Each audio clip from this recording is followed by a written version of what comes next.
आज हम यूपीएससी के जीएस पेपर 1 के बारे में बात करेंगे।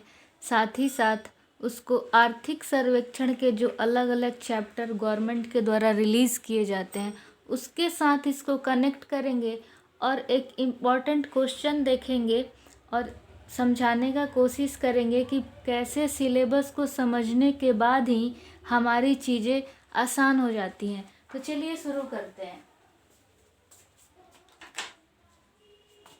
हमने क्या लिखा?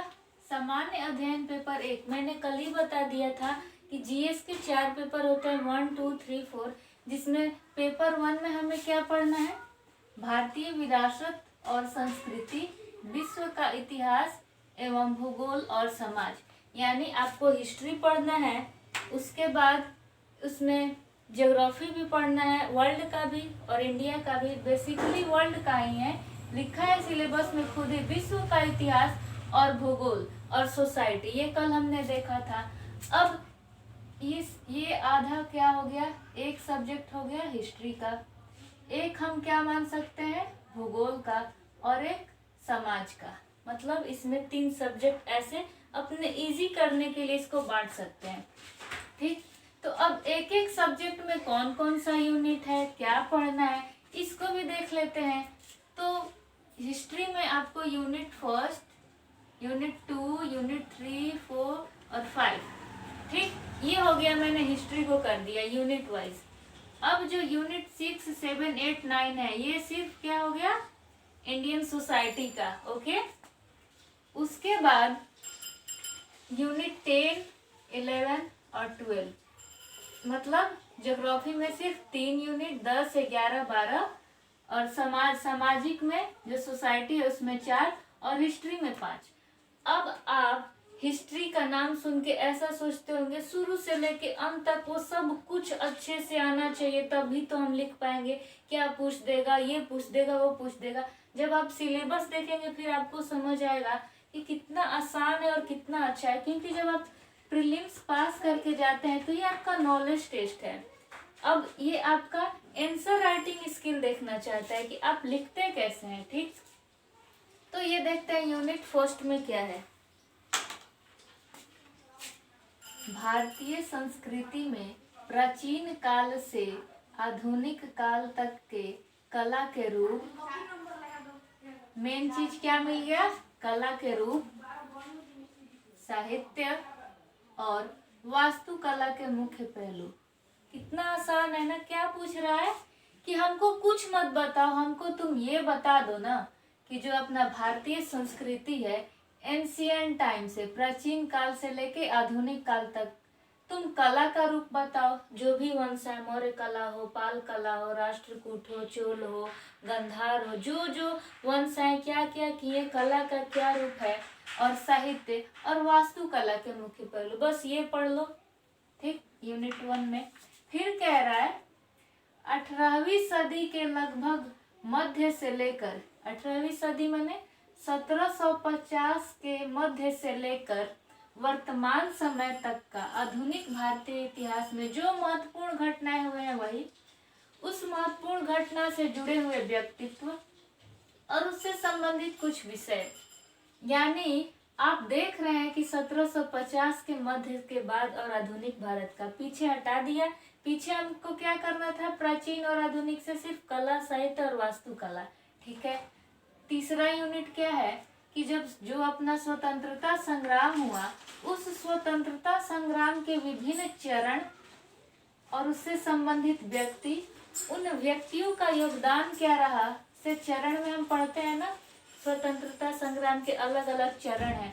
उस चरण से जुड़े हुए व्यक्ति, उस व्यक्ति का योगदान देश के विभिन्न भागों में भी, मतलब जो भी देश के अलग अलग विभिन्न भागों में, मतलब पूरे विश्व की बात नहीं, अपने भारत देश में जो भी स्वतंत्रता संग्राम से रिलेटेड अलग अलग चीजें हुई हैं और उससे जुड़े हुए व्यक्ति हैं, से साउथ इंडिया का, ईस्ट का, नॉर्थ इंडिया का, तो मतलब पूरे भारत में जो भी घटनाएं हुई स्वतंत्रता संग्राम को लेकर, उससे जुड़े हुए चरण, व्यक्ति और योगदान। ठीक है, उसके बाद स्वतंत्रता के पश्चात देश के अंदर एकीकरण और पुनर्गठन।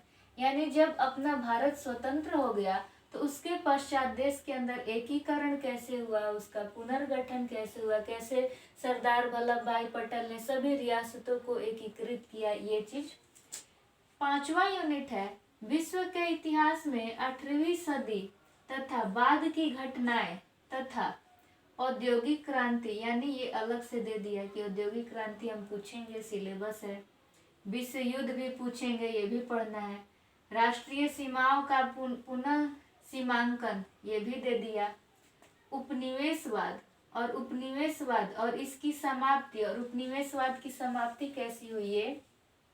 राजनीतिक दर्शन जैसे कि साम्यवाद, पूंजीवाद, समाजवाद और उनके रूप और समाज पर, ये जो आपके राजनीतिक दर्शन है जैसे साम्यवाद है, पूंजीवाद है, समाजवाद है, अगर हम अपने देश में ऐसी व्यवस्था रखते हैं कैपिटलिज्म की या समाजवाद की, तो उसका हमारे सोसाइटी पे क्या इम्पैक्ट होगा, ये देखना है। ये पूछ रहा है कि ये जो तीनों रूप हैं, साम्यवादी सरकार, पूंजीवाद और समाजवाद, ये जो राजनीतिक दर्शन है, तो क्या होगा, पूंजीवाद में क्या देखा जाता है, लाभ देखा जाता है, अपना जीडीपी को और ऊंचा करे, ये सब।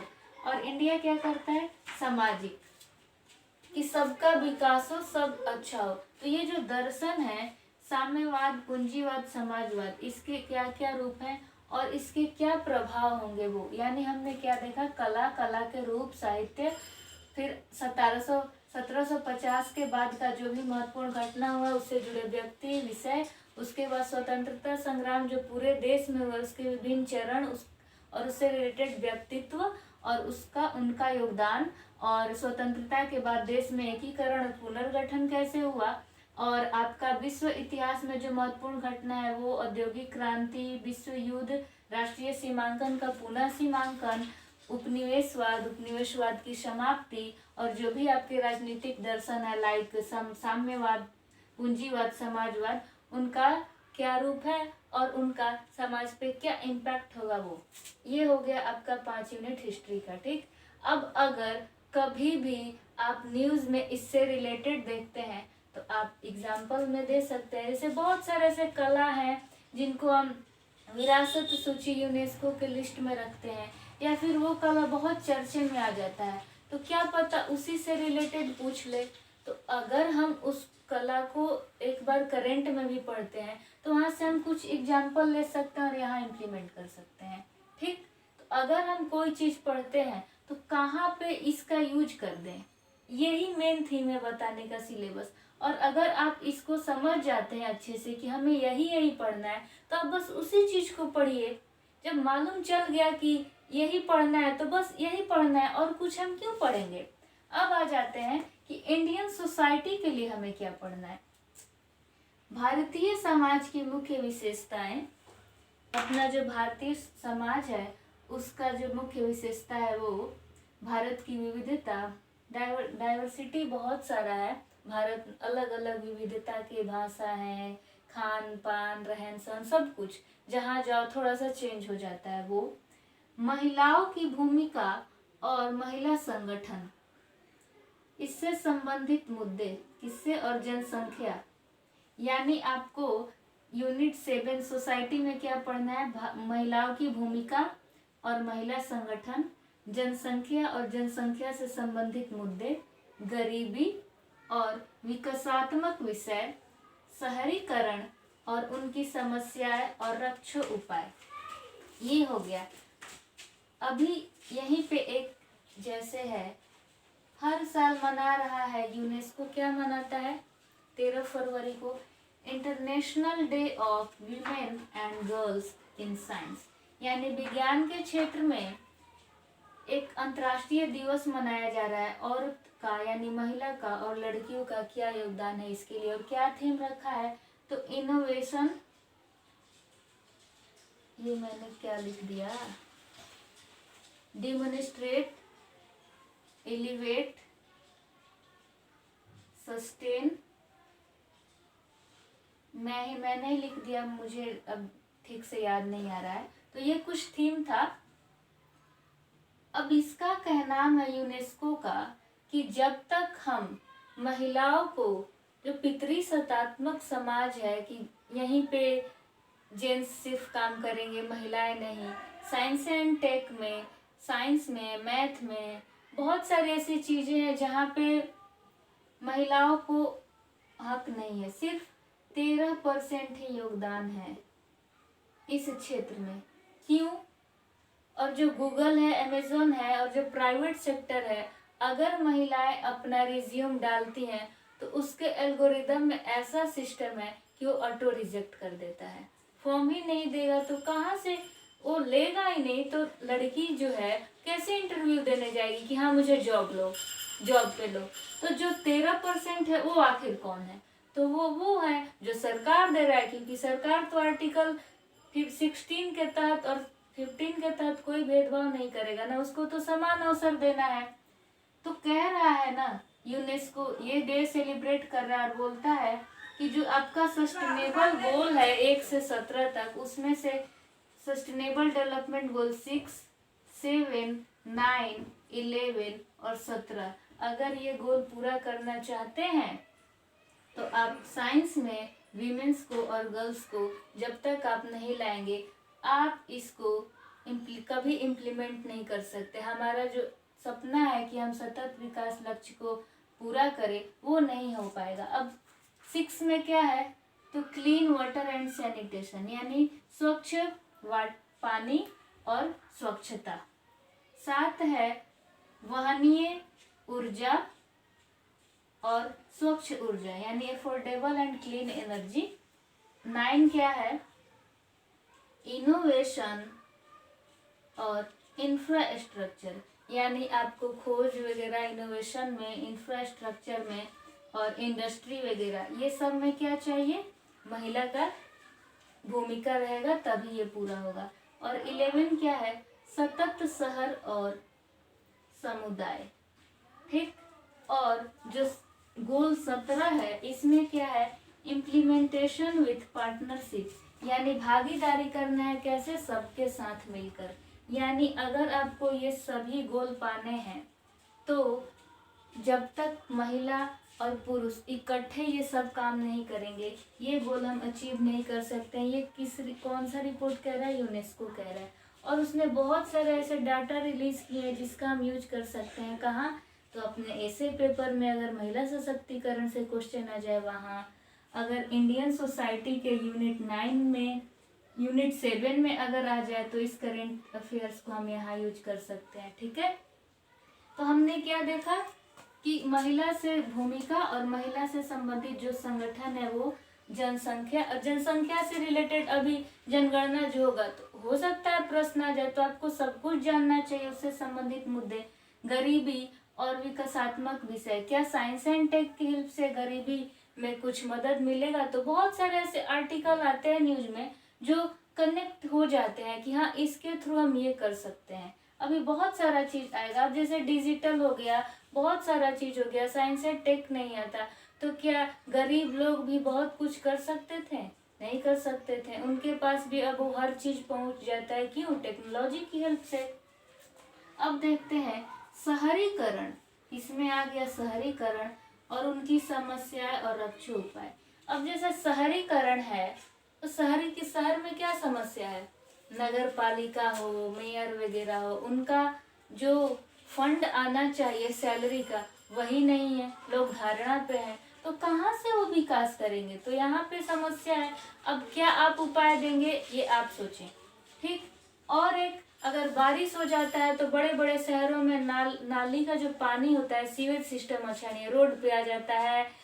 देखते हैं हम, फोटोज वगैरह वायरल होता है, सड़क पे पानी है, उसी में गाड़ी चल रही है, कोई डूब रहा है, कोई यहाँ तक पानी में डूबा हुआ है, दोनों हाथ में सब्जी या कुछ लिया है रोजमर्रा के जीवन के लिए।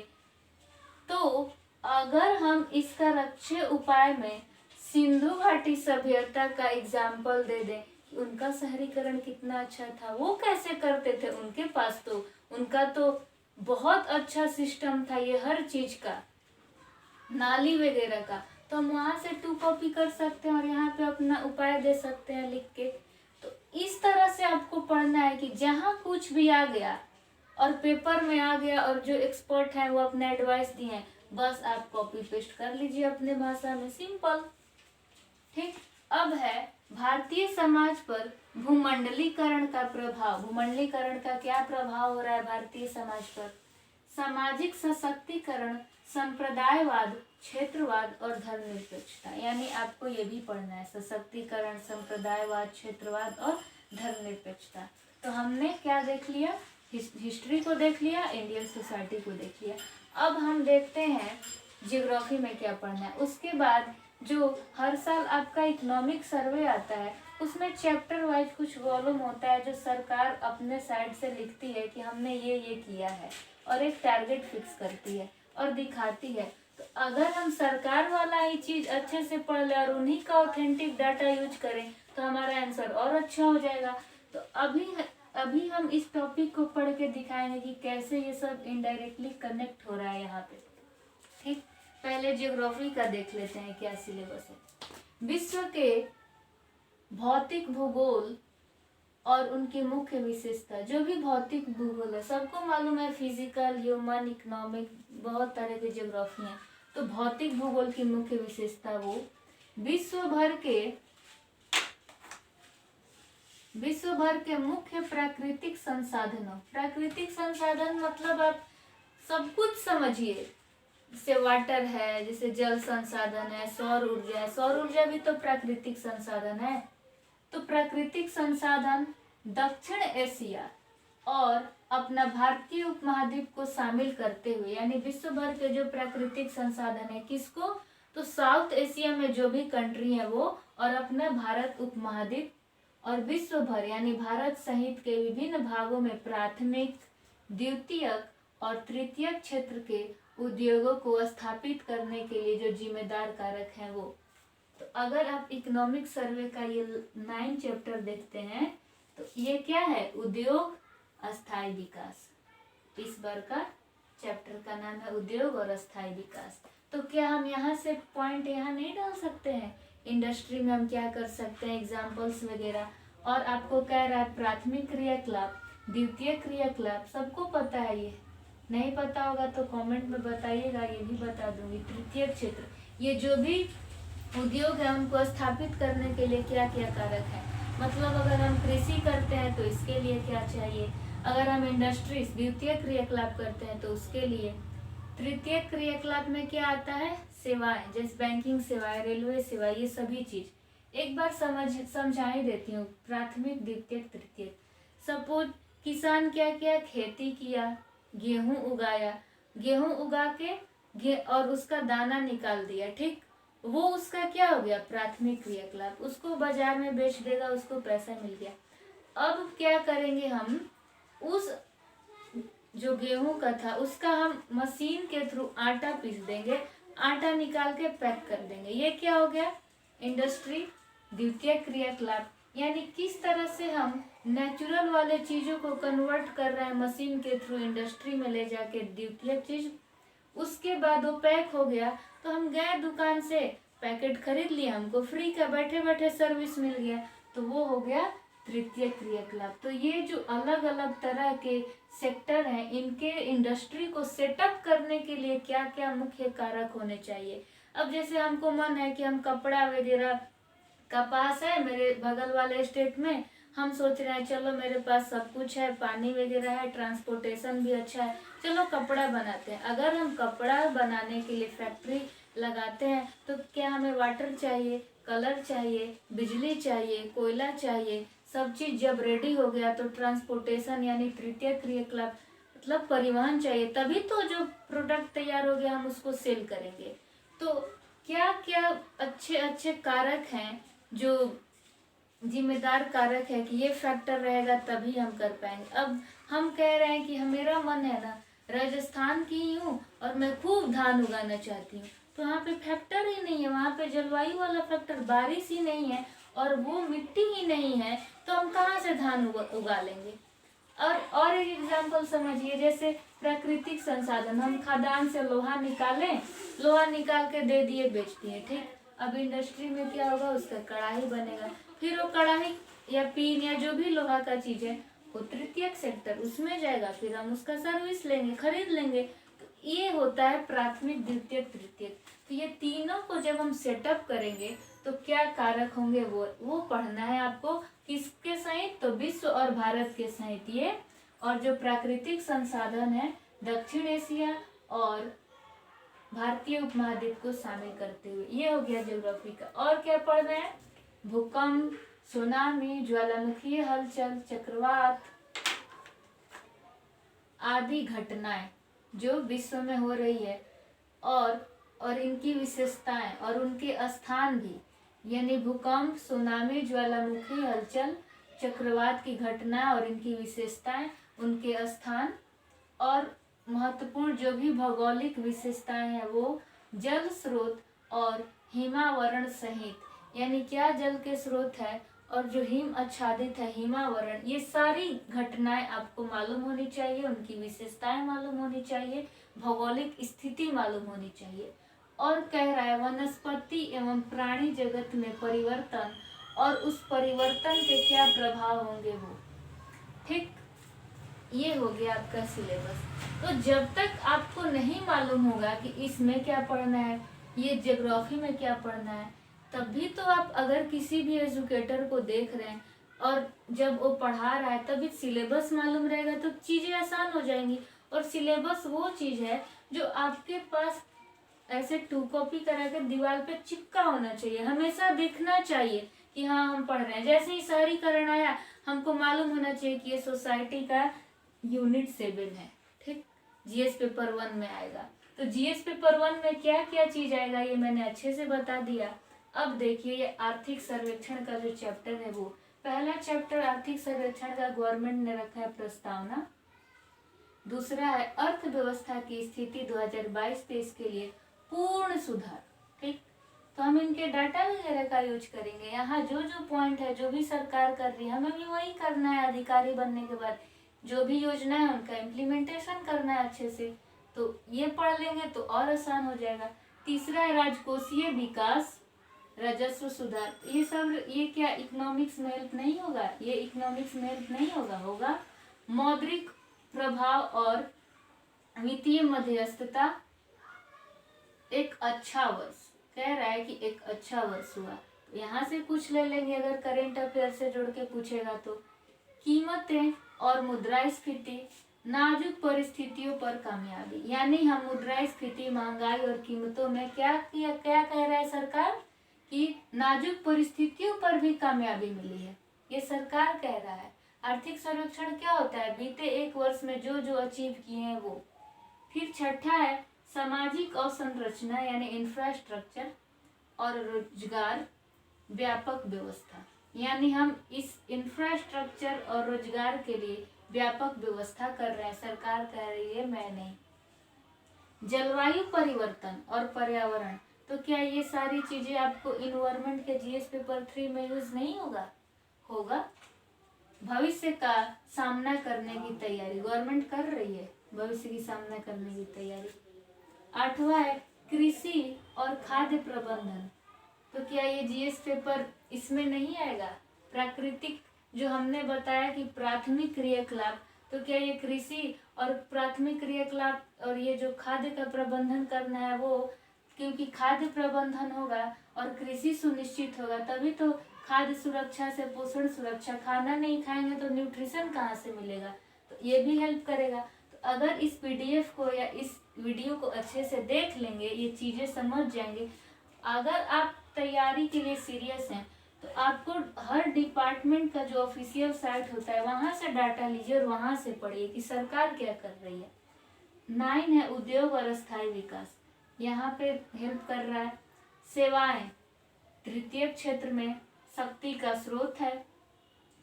अब है वैदेशिक क्षेत्र सतर्क और आशावान, यानी ये इंटरनेशनल रिलेशनशिप से नहीं ऐड हो गया जीएस पेपर 2 से। 2 में क्या था? इंडियन इकोनॉमी था, इंटरनेशनल रिलेशनशिप था, इंटरनल सिक्योरिटी था यानी आंतरिक सुरक्षा। तो सुरक्षा पे भी तो ध्यान देना है। और 12 क्या कह रहा है? भौतिक और डिजिटल आधारभूत संरचना यानी डिजिटल इंफ्रास्ट्रक्चर वगैरह संभावित विकास को प्रोत्साहन करने के लिए। अगर हमें विकास को प्रोत्साहित करना है तो हमें ये करना होगा। ठीक, तो क्या ये जीएस पेपर 3 में नहीं आएगा? साइंस एंड टेक्नोलॉजी में क्या आपके बीपीएससी के जीएस पेपर 2 में नहीं आएगा कि विज्ञान और प्रौद्योगिकी किस तरह से हमारे रोजमर्रा के काम में मदद करते हैं और प्रभाव डालते हैं? तो क्या ये इनडायरेक्टली सभी चीजें नहीं एक दूसरे से कनेक्ट है? तो ये था आज का वीडियो जिसमें मैंने क्या बताया, जीएस पेपर 1 का सिलेबस। मैंने सोचा था जीएस पेपर 1 और 2 एक ही दिन हो जाएगा, बट चीजें मैं सोच रही थी अच्छे से बता दूं कि जब तक हम एक एक चीज को डिटेल्स एक बार अगर समझ जाते हैं सिलेबस में कि हाँ हमें ये करना है, तो हमेशा के लिए नो टेंशन है, अब सिर्फ हमें पढ़ना है। तो अब नेक्स्ट वीडियो जीएस पेपर 2 का आएगा, उसके बाद 3, उसके बाद 4। Thank you so much for watching this video. कोई भी आपको इस वीडियो में त्रुटि लगे कि हाँ यहाँ पे गलती था या मिस्टेक था, तो आप प्लीज़ कमेंट करें और बताएं कि वीडियो कैसा बना है। आप कमेंट करते हैं तो फिर अच्छा फीलिंग आता है कि हाँ हमने जो भी मेहनत किया वो लोगों को पसंद आया। So please do comment. Thank you so much for watching.